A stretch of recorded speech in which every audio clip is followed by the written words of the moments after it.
সাংসদ ৰকিবুল হুছেইন আবুল মিয়াৰ নেতৃত্বত গঠন হ'ল আতানি উন্নয়ন খণ্ডৰ আঞ্চলিক পঞ্চায়ত। ধুবুৰী সাংসদৰ ৰকিবুল হুছেইন প্ৰাক্তন কংগ্ৰেছ নেতা আবুল মিয়াৰ নেতৃত্বত গঠন হ'ল আতানি উন্নয়ন খণ্ডৰ আঞ্চলিক পঞ্চায়ত।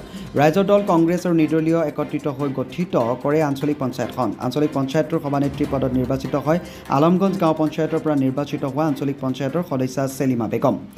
কংগ্ৰেছৰ ৰাজ্যিক সভাপতি গৌৰৱ গগৈ, এইগৰাকী প্ৰাক্তন কংগ্ৰেছ নেতা আবুল মিয়া আৰু সাংসদ ৰকিবুল হুছেইন আৰু ধুবুৰী জিলা কংগ্ৰেছৰ কৰ্মকৰ্তাসকলক আহ্বান জনাইছে আতানি উন্নয়ন খণ্ডৰ সভানেত্ৰী আৰু তেওঁৰ স্বামীয়ে।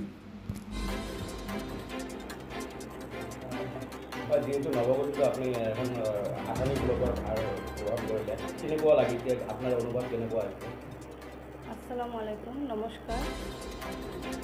বহুত ভাল লাগিছে। প্ৰথমতে মই আলমগঞ্জ গাঁও পঞ্চায়তৰ ৰাইজৰ লগতে আটানী ব্লকৰ সকলো ৰাইজক ধন্যবাদ আৰু কৃতজ্ঞতা জ্ঞাপন কৰিছোঁ। দ্বিতীয়তে যিসকল সদস্যাই মোক ভোট দিছে আৰু যিসকলে ভোট দিয়া নাই সকলোকে মই ধন্যবাদ আৰু কৃতজ্ঞতা জ্ঞাপন কৰিছোঁ। আৰু আগন্তুক দিনত আমি সকলোৱে মিলিজুলি কাম কাজ কৰিম। মোৰ নাম আনছাৰুল ইছলাম।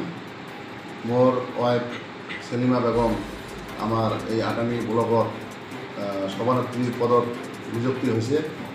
তাৰ কাৰণে মই আমাৰ অসম প্ৰদেশ কংগ্ৰেছ কমিটিৰ মাননীয় সভাপতি গৌৰৱ গগৈ ডাঙৰীয়াক মই মোৰ ফালৰ পৰা আৰু মোৰ মিছেছ চেলিমা বেগমৰ ফালৰ পৰা মই ধন্যবাদ আৰু কৃতজ্ঞতা জ্ঞাপন কৰিছোঁ।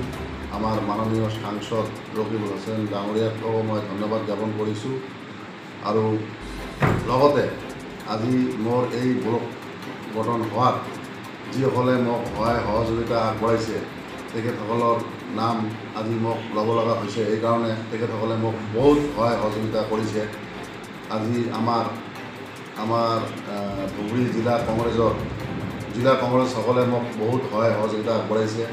আৰু লগতে আমাৰ এই ব্লক গঠনৰ মুখ্য ভূমিকা বিশেষকৈ মোৰ খুৰা আবুল মিয়া ডাঙৰীয়া চাহাবে আজি কংগ্ৰেছত নথকা স্বত্তেও আজি মোক এই ব্লকখন গঠন কৰাত বহুত সহায় সহযোগিতা আগবঢ়াইছে। এটা কথা আপোনাক প্ৰশ্ন, এই কথাবিলাকে মই কৈ আছোঁ।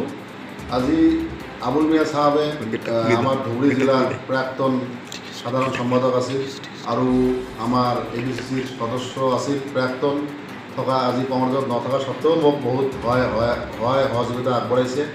আৰু আমাৰ গৌৰীপুৰৰ আজি যুৱ লিডাৰ বাবু ভাই তেখেতেও মোক বহুত যথেষ্ট সহায় সহযোগিতা আগবঢ়াইছে। আৰু আমাৰ সেৱা দলৰ চিফ হেলিম জামান চাহাবেও মোক বহুত সহায় সহযোগিতা আগবঢ়াইছে। আৰু মোৰ এটা সৰু ভাই জুল তেখেতেও মোক বহুত সহায় সহযোগিতা আগবঢ়াইছে। আৰু বিশেষকৈ আজি আপুনি যি কথাবিলাক ক'লে যে কংগ্ৰেছৰ মেজৰিটি থকা স্বত্তেও আপোনাক কোনে কোনে সহায় কৰিছে। আজি কংগ্ৰেছৰ মেজৰিটি থকা স্বত্তেও আজি সকলো কংগ্ৰেছীয়ে মোক সহায় সহযোগিতা কৰা নাই। 3জন বাহিৰত আছিল, 6জনে মোক সহায় কৰিছে। তাৰপিছত মোক 2টা ইণ্ডিপেণ্ডেণ্ট ল'ব লগা হৈছে। আৰু ৰাইজৰ দলেও মোক যথেষ্ট সহায় সহযোগিতা আগবঢ়াইছে। আৰু ইণ্ডিপেণ্ডেণ্ট 2টা যে মই লৈছোঁ নিশ্চয় তেখেতৰো লিডাৰ আছে, তেখেতেও মোক যথেষ্ট সহায় সহযোগিতা আগবঢ়াইছে। আৰু এটা এইটো পিছৰ কথা হ'ব। এইটো 26 এতিয়া আহি আছে, এইটো আমি পিছত চাম এইবিলাক। আমি এতিয়া মোক ব্লক গঠন কৰাত মোক কোনে কোনে সহায় কৰিছে এইবিলাক কথা মোক আগত ক'ব লাগিব। এইটো পিছত আহিব এইবিলাক। আজি ইণ্ডিপেণ্ডেণ্ট 2টাৰ যিটো কথা, আজি এটা ডুবাইচুৰী আৰু এটা শগুনবাৰী, এই 2টা ইণ্ডিপেণ্ডেণ্ট মোক যথেষ্ট সহায় কৰিছে। আপুনি কি সহায় কৰিলে তেখেতে? আজি মোৰ কংগ্ৰেছীবিলাক 9টা যদিও আছে, আমাৰ 16খন আঞ্চলিক পঞ্চায়ত আছে, তাৰ মেজৰিটি আমাক 9খন লাগে।